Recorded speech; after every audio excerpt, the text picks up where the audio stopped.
주의 날을 맞이하여서 또 하나님을 예배하기 위해서 이 자리에 나오신 우리 사랑하는 성도 여러분들을 주의 이름으로 축원합니다. 또 오늘 하나님께서 우리의 예배를 기뻐 받아주시고 또 우리에게 주시는 이 말씀을 통해서 다시 한번 하나님이 어떤 분이신지, 예수 그리스도가 어떤 분이신지, 또 주님의 자녀된 우리들이 어떤 사람인지를 오늘 깨닫게 하시고 또 그런 삶을 살아갈 힘과 능력을 더하여 주시기를 간절히 소망합니다. 우리 서로 반갑게 한번 인사하겠습니다. 잘 오셨습니다. 큰 은혜 받으시기 바랍니다. 잘 오셨습니다. 은혜의 자리로, 복된 자리로 잘 나오셨습니다. 여러분이 갈 수 있는 곳 중에 이곳이 가장 복된 자리라고 저는 그렇게 믿습니다. 우리를 사랑하시고 우리를 위해서 모든 것을 내어주실 만큼 우리를 사랑하시는 하나님이 여러분들을 부르셨습니다. 오늘 하나님의 사랑을 다시 한번 우리 경험하는 시간 되기 바랍니다. 오늘 우리가 나눌 하나님의 말씀은 구약성경 아모스서 4장 4절에서 13절까지의 말씀입니다. 아모스서가 익숙하신 분들도 계시겠지만 선지서 중에서도 소선지서로 알려진 그런 12권의 말씀이기 때문에 조금 익숙하지 않은 분들도 있을 겁니다.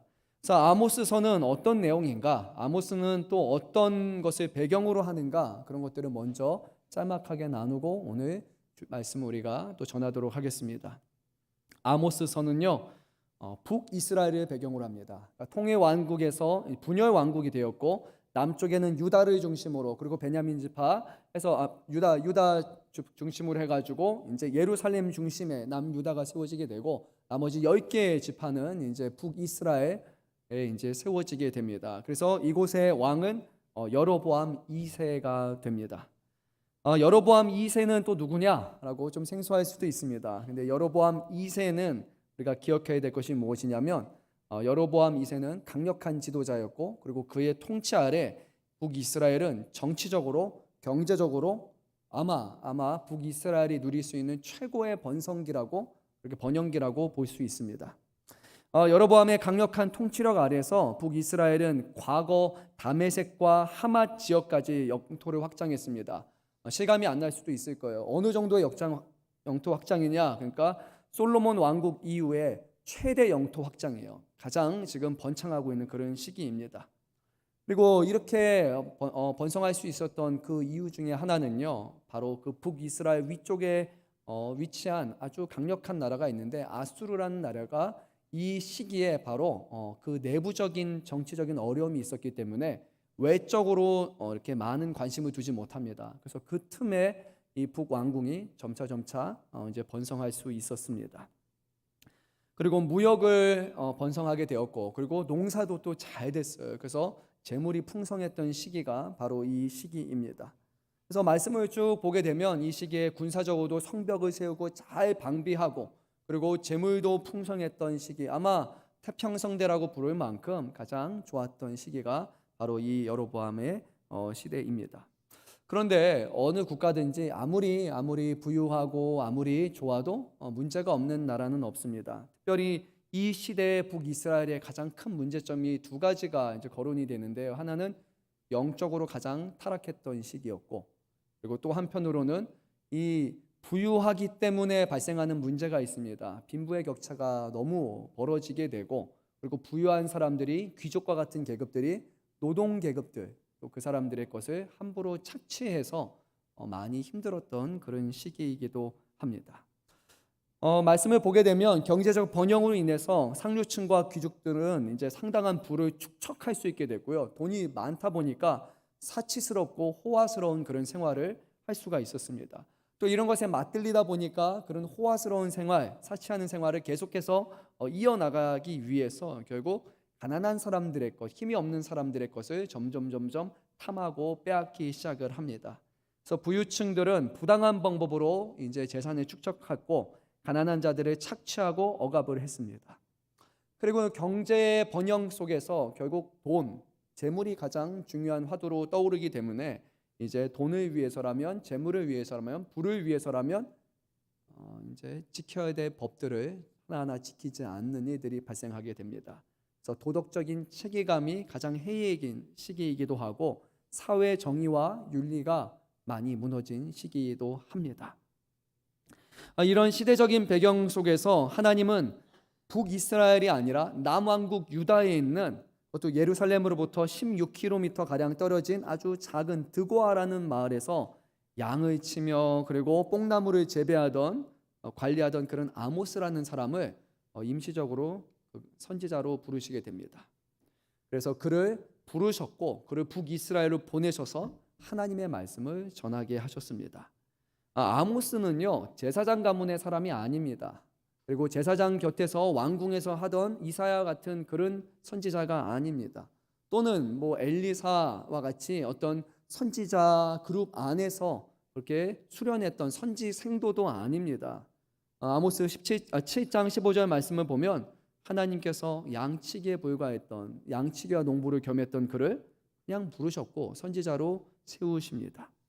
왜 하나님께서는 제사장 가문도 아니고 어떤 왕궁에서 영향력을 끼칠 수 있는 사람도 아니고 선지 생도들 가운데 어렸을 때부터 훈련받은 사람이 아니라 이 아모스라는 사람을 사용하신 이유는 무엇일까? 바로 아모스를 통해서만 전하실 수 있는, 아모스의 입술을 통해서만 그 누구보다 분별해서 전할 수 있는 메시지가 있었기 때문입니다. 이것이 가장 잘 나타난 본문이 어디냐면 아모스 5장 24절 말씀입니다. 우리 같이 한번 읽어보도록 하겠습니다. 오직 정의를 물같이 공의를 마르지 않는 강같이 흐르게 할지어다. 아멘. 그래서 아모스서의 말씀을 보게 되면요, 사회적인 정의에 대해서 외치고 있습니다. 하나님의 백성이라면, 언약 백성이라면 하나님을 온전히 예배해야 되고 그 예배에 합당한 삶을 살아야 된다라는 것을 이 아모스서에서는 강조하고 있습니다. 여러분 그렇지 않습니까? 오늘 우리가 하나님을 예배하는 사람, 하나님의 백성, 천국에 갈 사람, 그리고 성도라고 부르는 이런 거룩하고 아주 좋은 명칭들이 있잖아요. 그게 교회에 다니는 우리를 향한 호칭들이란 말이에요. 그러면 우리는 모여서 예배하는 사람들뿐만이 아니라 모여서 하나님을 예배하고 하나님을 경외하고 두려워하고 그래서 그분이 주시는 그 말씀을 우리의 등불처럼 삼고 세상에서 살아가야 되는 사람이잖아요. 예수 믿는 사람이 거짓말 많이 하고 예수 믿는 사람들이 사기치고 다니고 예수 믿는 사람들이 감옥에 많이 들락거린다. 그것은 비상적인 일일 겁니다. 예수 믿는 사람들은 세상에 법이 없어도 하나님의 법을 가지고 살아가기 때문에 누구보다 도덕적으로 가장 높은 기준을 가지고 살아가야 되고 그리고 의무뿐만이 아니라 단순히 의무 때문에 누군가에게 뭘 해주는 것이 아니라 하나님의 사랑을 알기 때문에 그 사랑을 베풀고 나눠주는 사람이 당연히 그리스도인이 되어야 되지 않겠습니까? 그렇죠? 아모스 말씀에서는 바로 이것을 외치고 있습니다. 하나님을 예배하는데 열심인 사람이라면 세상에서도 예배자로 살아가야 합니다라는 거예요. 그런데 이스라엘의 문제는 바로 하나님에 대한 예배에 대한 열심은 있었는데 그 열심이 온전한 의도를 품은 열심이 아니라 단순히 종교적인 열심에 불과했고 그래서 그들의 삶을 통해서도 결국 부패하고 잘못된 일들이 발생하게 된다는 겁니다. 그래서 오늘 우리가 나눌 말씀은 결국 예배에 관한 말씀 우리가 주로 나눌 것입니다. 4장 우리 4절 이하의 내용은 예배입니다. 근데 그 바로 앞에 두 가지의 맥락에서 두 가지를 먼저 언급합니다. 3장에서는 하나님께서 아모스 선지자를 통해서 왕궁에 발생하고 있는 문제점, 그들의 부패에 대해서 타락상에 대해서 경고하시고 4장 1절에서 3절 말씀에서는 부유한 귀족층에 있는 거기 귀족 부인들에 대해서 또 하나님이 책망을 하십니다. 그리고 나서 예배에 대해서 말씀해요. 그러니까 이것이 연결되는 거예요. 어떠냐면 왕 그리고 귀족 지배 지도자들의 타락 그리고 귀부인들의 사치스럽고 호화스러운 삶에 결국 어디서부터 시작이 되느냐? 하나님을 온전히 예배하지 않을 때 발생한다라는 것을 이런 흐름 속에서 우리에게 말씀해 주고 있습니다. 즉 예배가 무너질 때요 도덕과 사회 시스템에 문제가 생긴다는 것입니다. 교회 안에서도 우리가 하나님 앞에 드리는 예배가 무너질 때 성도들과의 관계가 무너지게 되고 질서가 무너지게 되고 이 안에서도 해서는 안 되는 것들이 일어날 수 있는 겁니다. 다른 것이 아니라 우리가 열심히 하지 않아서 우리가 선하지 않아서 그런 정도가 아니라 예배가 무너지는 순간 모든 것이 무너지게 된다는 점이에요.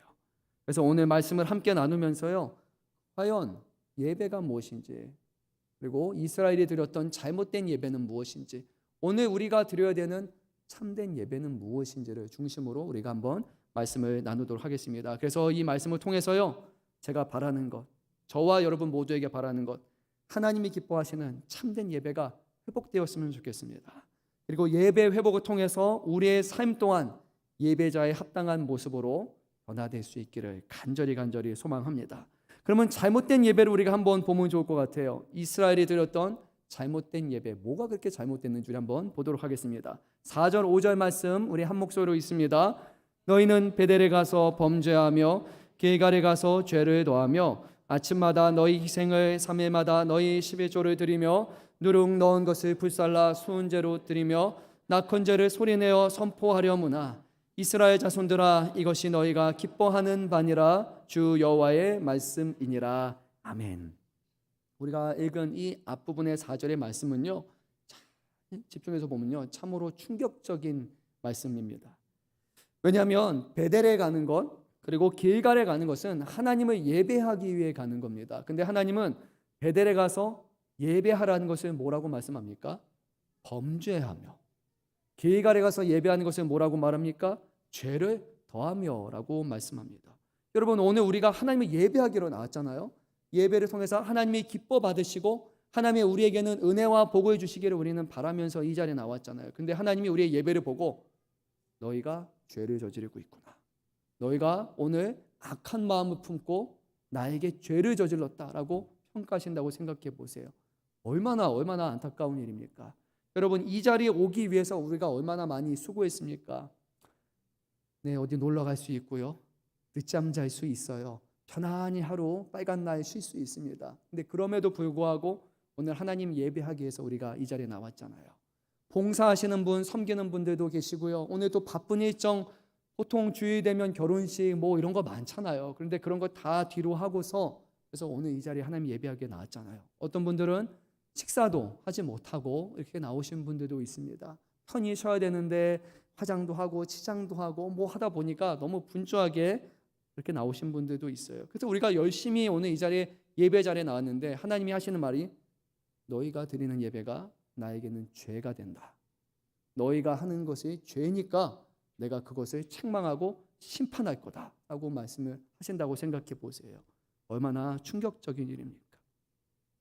근데 오늘 말씀에서 하나님은 말씀하십니다. 너희가 베델에서 범죄하며 길갈에 가서 죄를 더한다. 너희가 드리는 모든 예배가 나에게는 죄가 된다라고 하나님이 그들을 책망하셨어요. 아니 도대체 뭘 잘못했기 때문에 그들의 예배가 이렇게 하나님 앞에 죄가 됩니까? 근데 그 내용은 더 충격적입니다. 제가 한번 구분해 보도록 하겠습니다. 4가지의 예배를 그들이 드렸습니다. 아침마다 드리는 희생제사, 3일마다 드리는 11조, 누룩 넣은 것을 불살라 드리는 수은제사, 소리내어 선포하는 낙헌제. 여러분 4가지를 제가 여러분에게 말씀했는데 그 자체로 봤을 때 나쁜 것 같나요? 아니면 괜찮은 것 같나요? 그렇게 특별히 문제가 안 느껴지지 않습니까? 아침마다 드리는 희생제사가 뭐가 그렇게 나쁘게 느껴집니까? 아니 11조 드리는 것도 힘든데 이거를 3일마다 드린대요. 그럼 야 대단하다라고 해야 되는 것 아닙니까? 수은제를 드린다, 낙헌제를 드린다, 이 모든 것 자체가 아유 열심히 하는 것 같은데 왜 하나님은 죄라고 말씀하실까? 우리 한번 이 부분을 요소들을 차근차근 먼저 보면 좋을 것 같아요. 근데 먼저 우리가 살펴봐야 될 것 바로 오늘 2가지 장소인데 베델과 길갈이라는 것을 먼저 언급하고 4가지 요소를 보도록 하겠습니다. 베델은 어딘가? 역사적인 배경을 보면 창세기 28장 말씀에 보게 되면 야곱이 하나님을 만나는 장면이 있습니다. 하나님의 계시를 받고 돌을 세운 다음에 여기를 하나님의 집이라고 부릅니다. 그래서 베델이라는 이름 자체가 히브리어로 보게 되면 베트는 집을 가리키고 엘은 엘호임, 그래서 하나님을 가리키는 거예요. 그래서 베델은 하나님의 집입니다. 근데 야곱이 나중에 이스라엘이라고 불렸잖아요. 그러니까 야곱이 하나님의 집이라고 부른 곳은 결국 이스라엘에게 있어서 그들이 하나님을 예배하는 처소라고 불릴 수 있는 거예요. 그래서 이 장소는 아주 특별한 장소가 되고 그래서 이후로 이스라엘의 종교 중심지가 됩니다. 근데 북이스라엘의 왕궁의 첫 번째 왕이었던 이제 분열로 나눠지게 되죠. 솔로몬의 아들 때 그때 여로보암 1세가 이 베델이라는 지역에 결국 금송아지를 하나 만듭니다. 2곳이었는데 베델과 단이었죠. 근데 이곳에 하나님의 집이니까 하나님을 예배하는 처소답게 거기다가 금송아지를 하나 탁 만들어 놓고 너희는 여기서 예배하라 라고 얘기를 합니다. 남유다에 원래 하나님을 예배하는 예루살렘에 성전이 있었는데 거기도 예루살렘이지만 더 앞으로 돌아가게 되면 하나님의 집이 어디야? 바로 베델이잖아. 그러니까 베델에서 하나님을 예배하는 게 맞지 않겠어? 그래서 베델에다가 송아지를 만들어 놓고 이곳이 하나님을 예배하는 처소라고 얘기를 합니다. 근데 문제는 이들이 만들어 놓은 그 금송아지는 하나님이 원하시는 것이 아니었고, 하나님은 베델과 단과 예루살렘과 여러 곳에서 예배하는 것이 아니라, 산당에서 예배하는 것이 아니라 딱 한 곳의 예배 자리에서 너희가 나를 만나고 예배하라고 하셨는데 그곳이 예루살렘이었어요. 그래서 그들의 의도가 어떠하든지 그들의 노력이 어떠하든지 그것은 하나님의 뜻에서 벗어난 것이었습니다. 근데 북이스라엘의 더 문제는, 이쯤 되면 여러분 머릿속에 각인이 될 정도로 제가 말씀드렸지만, 그들이 예배를 돕는 제사장은 아론의 손들이 아니라, 하나님이 택하시고 하나님이 정하신 제사장이 아니라 임의적으로 아무나 하고 싶은 사람을 뽑아서 제사장이 된 것이었어요. 문제점이 뭐냐면 하나님이 정하신 사람이 아니라 사람이 스스로 자원했기 때문에 그 제사장들을 누가 뽑아줍니까? 왕이 뽑아주게 돼요. 그러니까 제사장의 관심사와 제사장은 누구를 먼저 생각합니까? 하나님이 아니라 자기를 뽑아주고 자기에게 봉급을 주는 왕을 먼저 생각하게 되는 겁니다. 그래서 제사장부터 타락이 일어나게 됐고, 그리고 그 가짜 제사장을 통해서 드려지는 이 예배는 결국 하나님과 상관이 없는 그런 종교적인 그런 제사로 변질되고 맙니다. 하나님은 베델에서 드리는 예배, 하나님 앞에 죄라고 말씀을 하십니다. 두 번째 장소는 길갈이었습니다. 길갈은 어디냐면 모세에 이어서 그의 후임자가 된 바로 여호수아가 이스라엘 백성과 함께 요단강을 다 건너갑니다. 건너간 다음에 처음으로 이제 진을 치게 되고, 그리고 그곳에서 다시 이스라엘 백성이 할례를 받고 언약을 새롭게 하는 장소가 있었는데 거기가 바로 길갈입니다. 얼마나 상징적인 자리입니까? 홍해가 갈라진 것처럼 강이 갈라졌던 자리, 이스라엘 백성이라는 표시로서 할례를 행한 자리, 그리고 언약을 다시 한번 회복했던 자리, 아주 뜻깊은 자리니까 여기를 다시 하나님을 예배하는 처소로 그들이 삼습니다. 그런데 초기에는 그들이 언약을 기억하고 순종을 다짐하는 그런 장소였지만 이후에는 베델처럼 종교적으로 타락하고 이후에는 우상을 섬기는 그런 지역으로 변질되고 맙니다. 상당히 유명한 두 장소였지만 하나님은 이 두 장소에 얽혀있는 그 내용보다 이곳이 얼마나 상징적이고 얼마나 위대한 장소, 그것이 중요한 것이 아니라 그곳에서 어떤 마음으로 어떤 자세로 하나님 앞에 예배 드리느냐를 더 중요하게 여기셨습니다. 장소보다 더 중요한 것은 바로 바른 예배라는 것입니다. 아무리 좋은 장소에서, 아무리 특별한 장소에서 하나님을 예배한다 할지라도 그 예배가 바르지 못한다면 오히려 하나님 앞에 죄가 된다고 오늘 말씀을 합니다. 바른 예배를 드려야 하는 것입니다. 자, 그러면 그들이 드렸던 예배의 문제점이 뭔지를 우리가 조금 더 자세히 살펴보도록 하겠습니다. 첫 번째는 아침마다 드렸던 희생 제사입니다. 원래 제사장들은요, 아침 저녁으로 상번제라고 해서 하나님 앞에 제사를 드립니다. 근데 이 제사는 그런 제사가 아니라, 제사장이 드리는 제사가 아니라 백성들이 하나님 앞에 차원에서 드리는 희생 제사였습니다.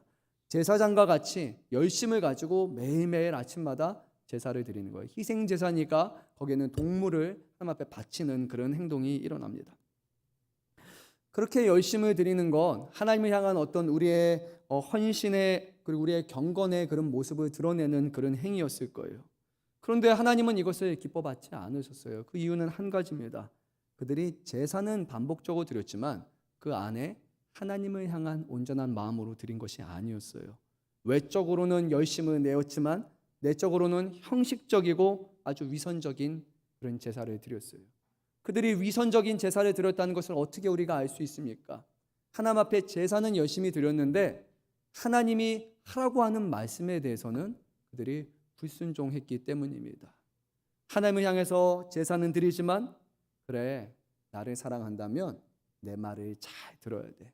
그리고 나를 사랑하는 사람이라면 이웃을 돌봐야 돼, 고아들을 돌봐야 돼, 과부들을 돌봐야 돼, 그리고 하나님의 말씀을 잘 붙들고 너희가 살아야 돼. 그런데 이들은 사는 것에 있어서는 전혀 하나님이 기뻐하는 모습과 대로 살지 않았어요. 다른 사람의 것을 탐내고 빼앗는 모습을 살았기 때문이에요. 그러니까 이렇게 볼 수 있어요. 우리 오늘날이라고 생각하면 어떤 성도님이 계신데 예배는 정말로 잘 드리시는 거야.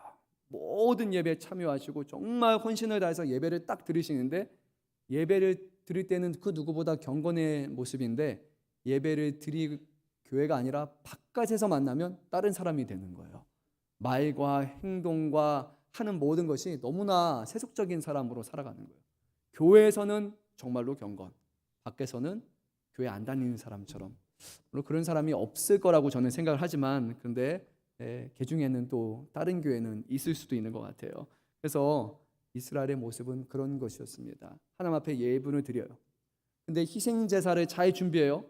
근데 이 제사를 드리는데 필요한 제물은 어디서 얻습니까? 가난한 사람들의 것을 착취해서 하나님 앞에 드리는 거예요. 드리는 헌금도, 드리는 제물도 하나님이 기뻐받지 않으시고 악이 되는 겁니다. 두 번째로 그들은 3일마다 11조를 드립니다. 11조는 말 그대로 우리가 벌어들이는 수입의 10분의 1을 드리는 것이었어요. 하나님께서는 이것을 이스라엘 백성에게 요구하셨고, 그리고 이 10분의 1을 통해서 하나님께서는 제사장들의 필요한 것들을 채우셨고, 레위인들과 또 가난한 자들을 위해서 이것을 사용하게 하셨어요. 그래서 11조를 드리지 않는 순간, 11조를 점점 백성이 드리지 않는 순간 제사장들의 숫자가 점점 줄어들게 되고, 나중에는 제사장이 없어지면서 제사가 없어지고 말씀이 없어지는 것과 하나님은 11조를 묶으셨어요. 그래서 이것이 아주 중요하다는 것을 말씀드립니다. 11조를 드려서 그것으로 레위인들을 먹여 살렸던 이유는 하나예요.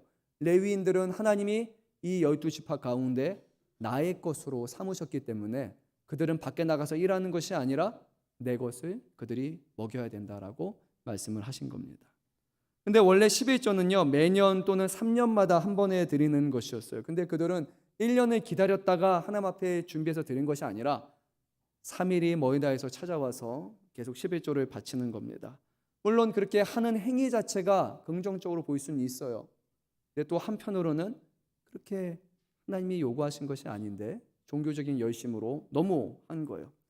1년치를 모아서 하나님 앞에 드리는 것이 아니라 3일마다 수입이 동일한 수입이어서 드렸을까? 아니면 그 행동을 통해서 자주자주 찾아가고 자주자주 함을 통해서 나는 경건한 사람이고 나는 이 정도 재물이 많은 사람인 것처럼 그들이 보여주기 위함이었을까? 아마 그들은 자신의 경건함을 과시하려는 그런 위선적인 행동으로 일을 하게 되죠.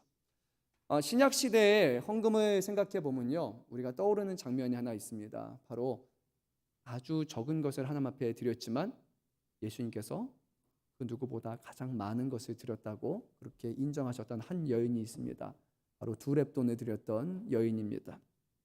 신약 시대의 헌금을 보게 되면 우리도 이렇게 좀 헌금 바구니를 돌리니까 되게 좀 불편할 수도 있어요. 그렇죠? 이게 앞에서 뭐가 돌아가는 것처럼.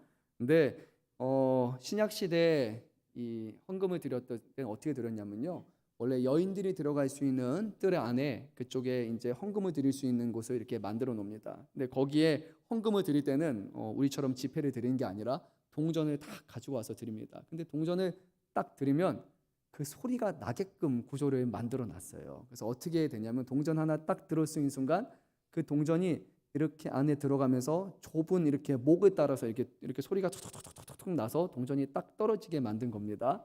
그래서 헌금을 많이 가져온 사람이 와서 하면 소리가 크게 나고 길게 납니다. 다른 사람들도 알아요.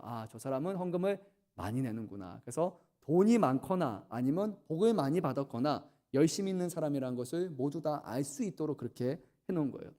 생각해 보세요. 헌금을 들여갔는데 이렇게 많은 것을 가져온 사람은 앞자리에 설까요? 뒷자리에 설까요? 일반적으로는 앞자리에 설 거예요. 왜냐하면 이렇게 하면 사람들이 보잖아요. 그렇죠? 그것도 관심이 될 수 있는 거예요. 사람 앞에서 보여주기 위한 행동으로 이렇게 되는 거예요. 근데 2렙돈을 하나님 앞에 드렸던 여인은 가장 마지막에 드리게 됩니다.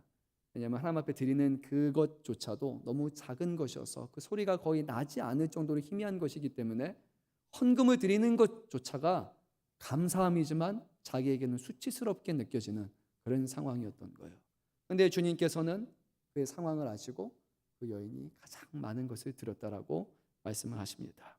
오늘 말씀으로 돌아가서 3일마다 드리는 11조는요, 바로 나에게 돈이 많은 사람이다, 또는 그 안에 자신의 어떤 경건을 하나님 앞에 보여주기 위한 수단일 수도 있지만 중요한 것은 그들이 하나님의 말씀은 따르지 않으면서 종교적으로 드리는 그런 열심은 했다는 거예요.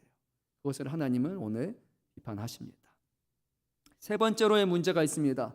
누룩을 불사르는 수은제라고 말씀합니다. 수은제는 화목제의 일종으로서 하나님 앞에 감사함으로 드리는 그런 제사입니다. 그런데 율법에서는요, 여기에 누룩이 들어가서는 안 된다라고 말씀을 하십니다. 레위기 2장 11절 말씀을 보면 그렇습니다. 수은제를 드리는 것은 괜찮은 거예요. 하나님이 허락하시는 거예요. 그런데 누룩을 빼고 드리라고 했는데 이 사람들은 누룩을 넣어서 드리게 됩니다.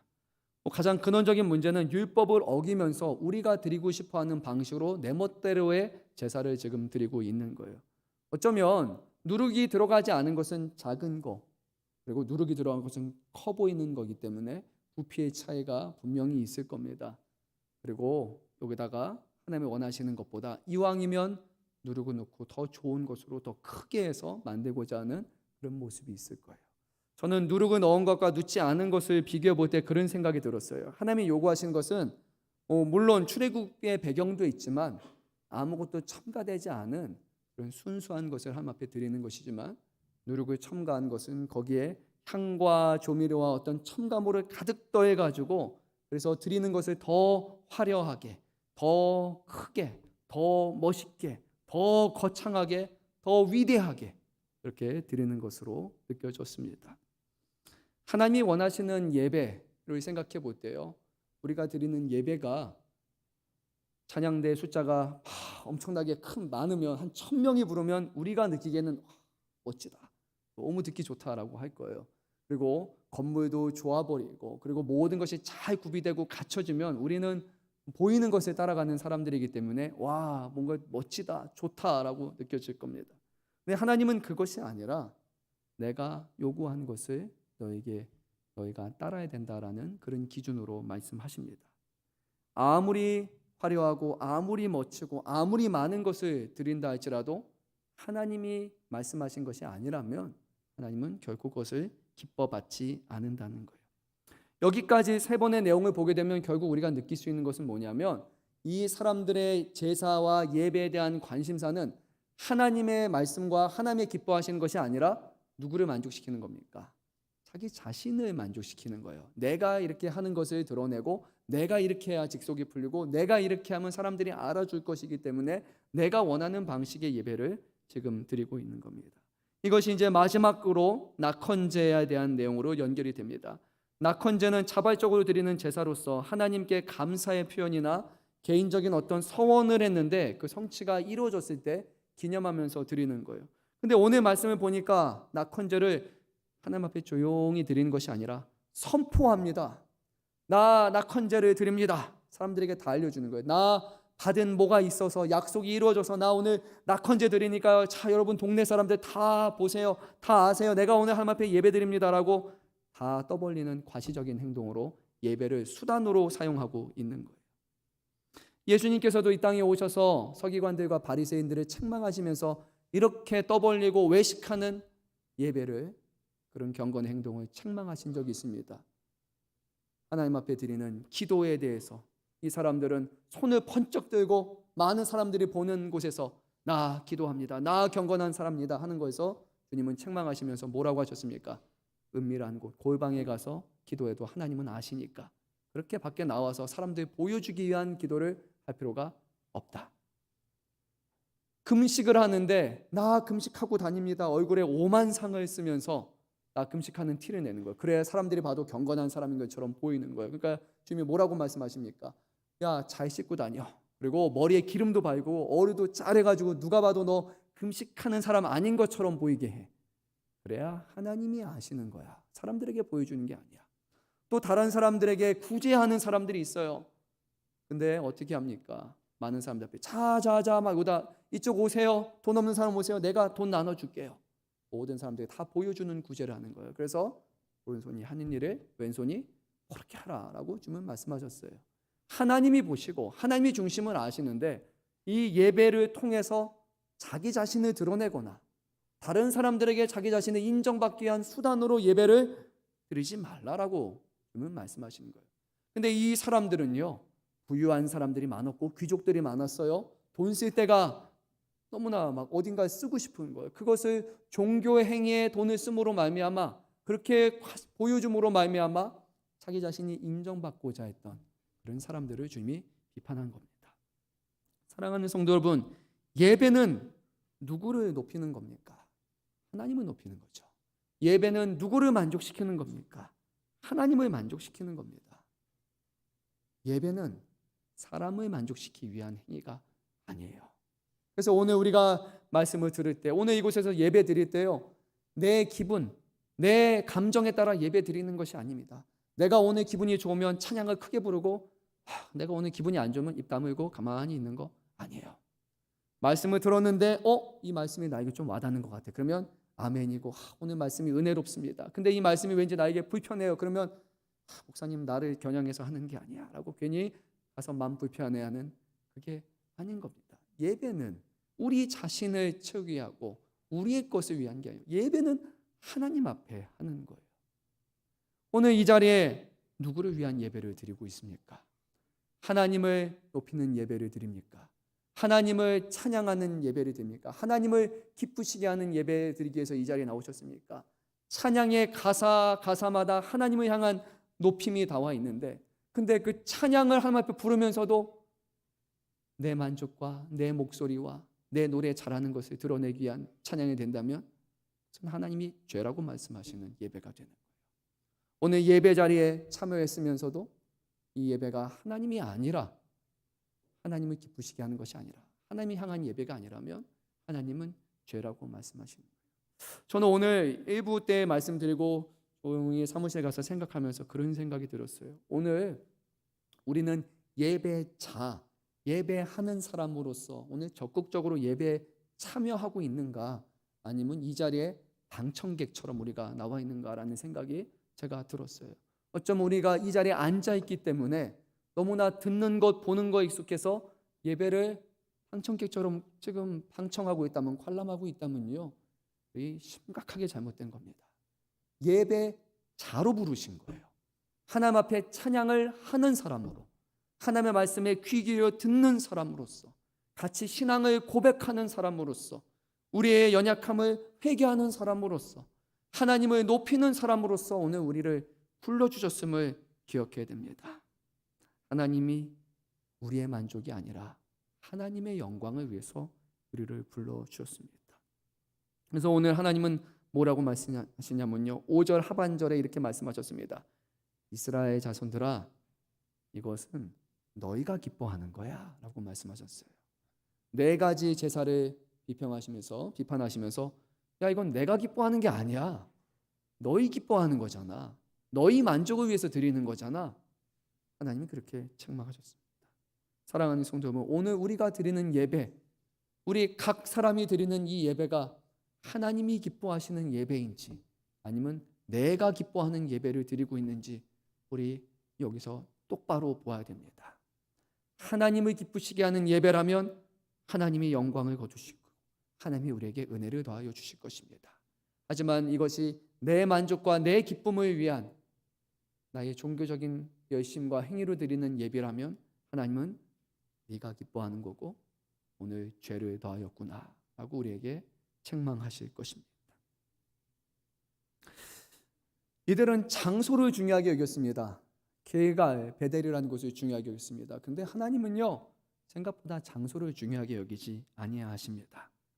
신약 성경을 보면 예수님이 사마리아 땅, 바로 이 북이스라엘 사람들, 그런 이방 그쪽 땅을 이제 가십니다. 그리고 그곳에서 한 여인을 만나서 예배에 관한 그런 말씀을 나누십니다. 여인은 사마리아 출신입니다. 그러면서 얘기합니다. 우리의 조상은 야곱이에요. 우리 이스라엘 민족의 시초가 우리입니다. 얘기합니다. 그리고 예배에 대한 열의를 보이면서 예배 장소에 대한 얘기로 이제 이야기 흐름이 됩니다. 유다 사람들, 이스라엘 사람들은 자기가 드리는 성전이 있어서 예루살렘에 드리지만 우리도요, 여기 그리심이라고 하는 산에서 아주 모세를 통해서 특별한 장소에서 우리만의 예배를 드립니다라고 예배 장소에 대해서 관심을 가졌습니다. 그러자 예수님이 이렇게 말씀하십니다. 아버지께 참되게 예배하는 자들은 영과 진리로 예배할 때가 오나니 곧 이때라. 아버지께서는 자기에게 이렇게 예배하는 자들을 찾으시니라. 그럼 이렇게 예배하는 것이 뭡니까? 하나님은 영이시니 예배하는 자가 영과 진리로 예배할지니라. 아멘. 장소에 대해서 얘기하니까 예수님이 뭐라고 하셨냐면 하나님은 영이셔라고 하시는 거예요. 하나님은 우리처럼 물리적으로 걸어 다녀가지고 특정한 장소에 가서 예배하는 그런 게 아니라 너희가 지금 장소에 대한 관심을 갖고 있는데 그것이 아니야. 하나님은 영이시니까 장소가 아닌 다른 예배를 드리는 게 더 중요한 거야 하고 예수님은 말씀하셨습니다. 길갈이냐 베델이냐 예루살렘이냐 또 우리처럼 잘 갖춰진 교회냐 아니면 지하 단판간 어딘가에서 드리는 그런 교회냐, 어떤 교회 장소에 따라서 하나님의 큰 영광이 더 크게 임하고 하나님의 역사가 더 크게 나타나는 것이 아니라 하나님은 영이시기 때문에 하나님이 기뻐하시는 영과 진리로 예배를 드릴 때 하나님은 그것을 기뻐 받으신다고 말합니다. 그러면 영과 진리로 드리는 예배는 무엇입니까? 다른 예배와 어떤 차이가 있습니까? 영으로 예배한다는 것은 하나님의 영이시기 때문에 하나님 앞에 드리는 참된 예배는 물질적이고 어떤 외적인 요소에 의존하는 것이 아니라고 말씀하셨어요. 하나님은 우리와 다르게 행동하십니다. 또한 하나님은 영이시기에 우리가 영으로 예배한다는 것은 우리의 육신의 어떤 것으로 이루어질 수 있는 것이 아니라 오직 하나님의 영과 우리와의 온전한 교통 속에서 하나님을 예배하는 거예요.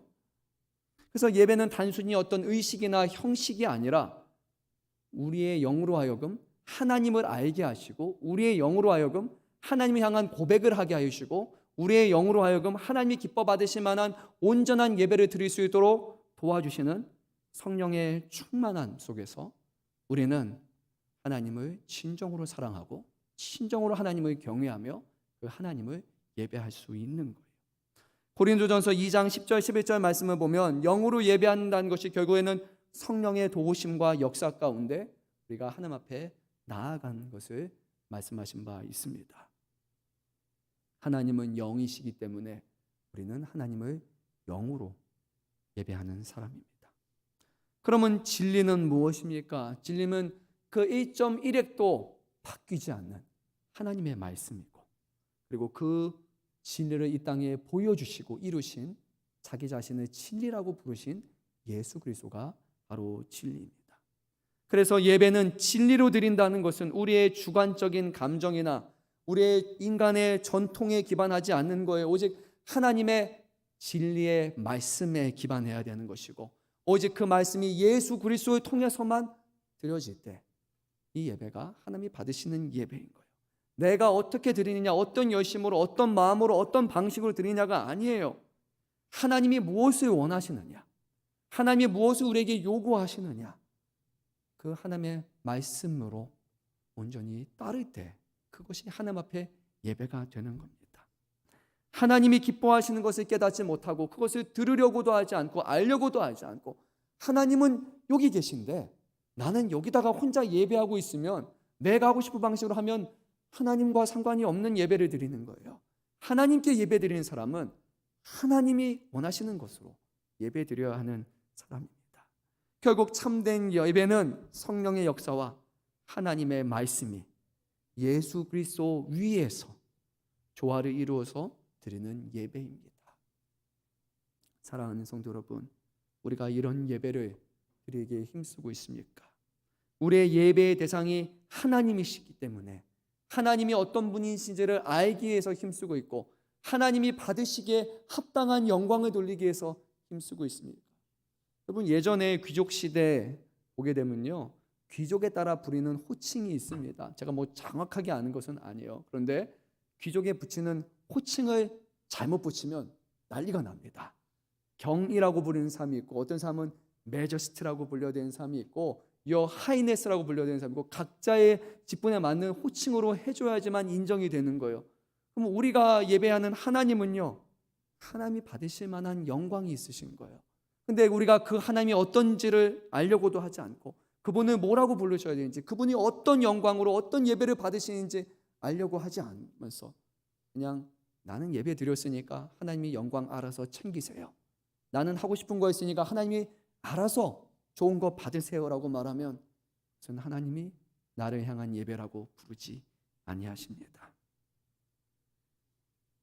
첫 제사장이 세워지고 아론의 아들이 하나님 앞에 예배를 드릴 때 잘못된 불을 사용했다는 이유 하나만으로 하나님이 세우신 제사장의 바로 그곳에서 죽음을 당하게 됩니다. 이 불임은 어떻고 저 불임은 어떻습니까? 어차피 하나님 앞에 드리는 거면 괜찮죠 라고 생각할 수 있지만 아니에요. 우리 하나님은 그런 하나님이 아닙니다. 하나님의 말씀으로 하나님의 기뻐하시는 것으로 하나님은 쫓아 행할 때 하나님은 그것을 인정하시는 하나님이에요. 예배의 대상이 하나님이시고 예배의 목적이 하나님을 만족시키는 것이라는 것을 다시 한번 기억해야 됩니다. 사랑하는 성도 여러분, 솔직하게 한번 생각해 봅시다. 오늘 우리가 한 해 동안 들어왔던 예배, 하나님을 향한 예배였습니까? 아니면 자기 만족을 쫓아 행하는 예배였습니까? 여러분들을 책망하는 것이 목적이 아니에요. 왜냐하면 저도 그래요. 때로는 내 만족, 내가 하고 나서 오늘은 예배 잘 드린 것 같다. 오늘 설교가 좀 뭔가 사람들이 은혜로운 것 같은데, 오늘 설교는 사랑이 넘치는 것 같은데, 오늘 설교는 뭔가 좀 사람들의 마음을 하나 된 것 같아. 그러면 오늘 내가 예배 잘 드렸나? 가끔 그렇게 생각할 때가 있어요. 근데 그게 아니라 하나님이 어떻게 말씀하시는가, 하나님이 기쁘시게 하는가가 예배해야 되잖아요. 그런데요, 우리의 그런 예배를 드릴 수 있어요. 근데 문제는 잘못된 것임을 아는데도 불구하고 바뀌지 않는 거예요. 오늘 말씀을 보게 되면요, 하나님이 뭐라고 말씀하시는지 우리 한번 보면 좋을 것 같아요. 6절 말씀 끝에 이렇게 말씀하십니다. 너희가 내게로 돌아오지 아니하였느니라. 8절 말씀에서 이렇게 말합니다. 너희가 내게로 돌아오지 아니하였느니라. 9절 말씀에서 또 말씀하십니다. 너희가 내게로 돌아오지 아니하였느니라. 10절 말씀에서 너희가 내게로 돌아오지 아니하였느니라. 11절 말씀에서 너희가 내게로 돌아오지 아니하였느니라. 왜 하나님이 이 말씀을 반복하고 계십니까? 이스라엘이 하나님이 기뻐하시는 예배를 드려야 되는데 그 예배를 드리지 않는 거예요. 그래서 하나님이 그 예배를 드릴 수 있도록 하나하나 도움을 주시는데, 가장 큰 도움을 할 수 있는 게 뭐냐면, 이스라엘이 지금 북이스라엘이 잘 살아요. 재물이 많아졌고요. 그리고 지금 먹고 사는데 문제가 없어요. 사치 부려도 될 만큼 잘 사는 거예요. 그래서 6절에서 어떻게 하나님이 행하시느냐, 양식을 부족하게 만드세요. 양식을 걷어가십니다. 자, 이러면 너희가 나를 제대로 예배하겠지, 나에게 돌아오게 하겠지. 근데요 여러분, 사람들의 마음이 얼마나 완악한지요. 양식이 없는데도 하나님 앞에 바른 예배로 돌아오지 않습니다. 그래 쌓아놓은 게 많은가 보지. 7절 8절에서 하나님이 가뭄을 주십니다. 이제 물이 없어요. 자, 이제 나에게 돌아오겠지. 근데 돌아오지 않습니다. 그래, 그것도 안 된다고? 자, 그래, 내가 너에게 곡식 마르게 하는 재앙, 병충해를 한번 줘서 이 땅에 있는 모든 곡식들이 다 사라지게 할게. 열매 맺을 게 없게 할게. 이제 돌아오겠지. 그런데 돌아오지 아니하였느니라. 10절 말씀에 그래 그러면 너희가 정말 더 힘든 일을 겪어봐야 되겠구나. 애굽에 있었던 전염병과 같이 이스라엘의 전염병을 주십니다. 그리고 10절에서 전쟁이 일어나서 젊은 사람들이 결국 전쟁터에서 죽게 됩니다. 그래, 이 정도면 돌아오겠지. 근데 너희가 내게로 돌아오지 아니하였느니라. 도대체 얼만큼해야 돌아오겠냐? 11절 말씀에 너희의 성을 무너뜨려서 너희의 나라를 없애면 그때 되면 너희가 돌아오겠냐? 내가 너희 중에 성은 무너뜨리기를 하나님인 내가 소돔과 고모라를 무너뜨림 같이 하였다. 너희가 불붙는 가운데 빼낸 나무 조각같이 되게 하였다. 근데 오늘 성경은 뭐라고 하십니까? 너희가 내게로 돌아오지 아니하였느니라 말씀하십니다. 우리 기억하잖아요. 모세를 통해서 애굽에 주었던 10가지 재앙 기억하지 않습니까? 그 10가지 재앙을 보면서 어렸을 때도 그랬지만 그 생각하셨어요. 야, 진짜 대단하다 이 사람. 야, 그 정도 했으면 바로가 좀 죄송합니다라고 해야 될 것 같은데 10가지 재앙을 내려도 끝까지 포기하지 않죠. 마지막에 장자의 죽음 이후에 그제서야 두려워서 이스라엘 보내주지만 결국 다시 가서 정신 또 차려가지고 이스라엘 백성들 잡으러 갔던 이 바로의 완악함 기억나지 않습니까? 근데 이스라엘의 완악함이요, 그것보다 못하지 않아요. 모든 축복이 사라지고 하나님이 주었던 모든 것들을 땅까지 다 잃어버린 후에도 여전히 하나님 앞에 돌아오지 않는 것이 이스라엘의 완악함의 문제라고 말씀하십니다. 사랑하는 성도 여러분, 하나님이 우리에게요 복을 주십니다. 하나님이 우리를 사랑하셔서 하나님을 더욱더 잘 믿게 하기 위해서 우리에게 은혜를 베풀어 주세요. 그러면 그때 우리는요 뭐를 봐야 되냐면요, 베풀어 주신 은혜를 보는 게 아니라 그것을 주신 하나님을 봐야 돼요. 그래야지 우리가 유혹에 빠지지 않습니다. 근데 문제는 하나님이 사업장을 잘 되게 하셨는데 하나님이 아니라 사업장만 바라보고 있는 거예요. 그러면 사업장이 안 되면 이것 때문에 힘들어요. 하나님을 예배 잘하라고 하나님이 잘 되게 했더니 오늘 일하러 가야 되고 사업해야 되니까 그래서 제가 오늘 주일 성수가 힘들 것 같고 예배가 힘들 것 같고 뭐가 바빠요. 또 일자리를 좋은 거 줬는데 그 일자리 때문에 하나님 앞에 열심을 내지 않아요. 그 전에는 기도하고 하나님 부르짖으면서 하나님 도와주십시오라고 했는데 막상 좋은 거 주니까 더 이상 하나님을 찾지 않고 돌아가는 거예요. 하나님께서 건강을 주시니까 건강만을 바라보고 건강 지키기 위해서만 힘쓰고 건강 주시는 하나님은 바라보지 않는 거예요. 자녀들에게 은혜를 베풀어 주시니까 자녀가 우상이 돼가지고 자녀 돌보고 자녀 섬기느라고 바쁘다고 하나님 하지 않아요. 이게 제대로 된 겁니까? 복을 주시는 하나님을 바라보라고 말하는데 하나님이 주셨다가 거두실 수 있는 그 복을 바라보는 인생이 하나 불쌍한 인생입니까? 오늘 하나님은 내가 너에게 주었던 것들을 하나하나 다 거둬갈 거야. 주신 이도 여호와시오, 거두신 이도 여호와십니다. 사랑하는 성도 여러분, 하나님이 우리 대한민국 땅에 저와 여러분에게요 놀라운 은혜를 주셨어요. 하나님을 예배할 수 있는 자유를 주셨어요. 예수 믿는다고 어디 잡혀갈 이유 없어요. 예수 믿는다고 우리 조금 사람들이 힘들게 할 수는 있어요. 예수 믿냐고. 근데 우리 함부로 하지 않아요. 언제든지 여기 올 수 있고 오늘 오는데 우리 사로잡는 사람 없었고 가지 말라고 막 난리치면서 가면 감옥 간다고 죽이겠다고 한 사람 아마 없었을 거예요. 하나님 예배하는데 우리는 자유가 있어요. 언제든 와서 예배할 수 있는 교회가 있고 언제든 모일 수 있는 장소가 다 있어요.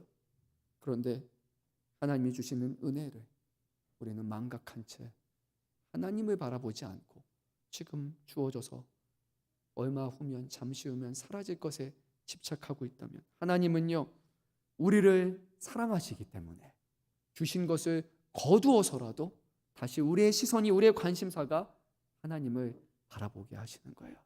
그렇지 않다면 하나님의 자녀가 아니기 때문에 하나님이 사랑하시기에 하나님이 거둬가시는 거예요. 오늘 하나님은 이렇게 말씀하십니다. 우리 끝으로 12절 13절 말씀 읽겠습니다. 그러므로 이스라엘아 내가 이와 같이 내게 행하리라. 내가 이것을 내게 행하리니 이스라엘에 내 하나님 만나기를 준비하라. 보라 산들을 지으며 바람을 창조하시며 자기 뜻을 사람에게 보이며 아침을 어둡게 하며 땅의 높은 데를 밟는 이는 그의 이름이 만군의 하나님 여호와시니라. 아멘. 사람들이 좀 의아해하는 거예요. 에이, 설마 하나님이 그렇게까지 하겠어? 하나님이 정말 주신 것을 빼앗는다고? 하나님이 정말 우리를 포로로 잡혀가게 하신다고? 하나님이 이스라엘 망하게 한다고? 아유, 그렇지 않아. 그러니 벌어나지 않고 우리가 지킬 거야. 하나님이 말씀합니다. 내가 이와 같이 내게 행하리라. 내가 이것을 내게 행하리라. 하나님은 두 번에 걸쳐 말합니다. 아니야, 정말 할 거야? 나 진짜로 할 거야. 그리고 자, 나 만날 준비해. 내가 이 재앙과 심판을 내릴 거니까 준비하고 기다리고 있어. 반드시 너에게 찾아올 거야. 그래도 못 믿겠어? 내가 누군지 알아? 나는 세상을 창조한 하나님이고 내 뜻을 반드시 전하는 하나님이야. 아침을 어둡게 할 수 있는 능력의 하나님이고 땅의 높은 데를 밟을 수 있는 나는 만군의 하나님 여호와다. 내 이름을 걸고 너에게 말하노니 반드시 너희를 찾아가리라 라고 하나님이 말씀하셨습니다. 사랑하는 성도 여러분, 이 말씀은 우리가 두렵고 떨리는 말씀으로 봐야 됩니다. 이 땅에 오신 예수님도요, 마지막 때에 다시 찾아오신다고 하셨어요. 산자와 죽은 자를 심판하러 오시라. 예수를 믿는 사람은 공중에 들려서 하나님의 자녀와 백성이 되어서 함께 나팔을 불면서 천국의 환송식을 갖게 되겠지만, 끝까지 하나님께 돌이키지 않는 사람은 하나님의 죽은 자까지도 다시 살리고 세우셔서 반드시 심판할 것이라고 말씀하셨습니다. 오늘 이 아침에 우리에게 주시는 이 말씀, 두렵고 떨리는 말씀이며 동시에 예수를 믿는 자에게, 하나님을 믿는 자에게는 하나님이 우리를 다시 한번 깨우쳐 주시고, 내가 너를 이렇게 사랑하니까 정말로 축복의 자리로 나오라고 말씀하시는 하나님의 사랑의 권면의 말씀으로 들으시기 바랍니다. 예수 잘 믿고 있다면 감사하시기 바랍니다. 나를 위해서 예비된 곳이 생명의 면류관이라는 것을 기뻐하시고, 예수님 안에서 정말 우리에게 주시는 사명, 하나님을 예배하고 하나님을 바르게 섬기는 그 일에 다시 한번 우리가 헌신을 다할 수 있기를 바랍니다. 하나님이 우리 안에서 이루실 것을 기대하시면서 오늘 먼저 우리의 예배가 형식으로 드리는 예배가 아니라 하나님이 영이시기에 영과 진리로 드리는 예배로 하나님 앞에 나아가는 저와 여러분 되시기를 간절히 소망합니다. 기도드립니다. 사랑이 많으신 주님, 하나님께서 우리를 사랑하셔서 오늘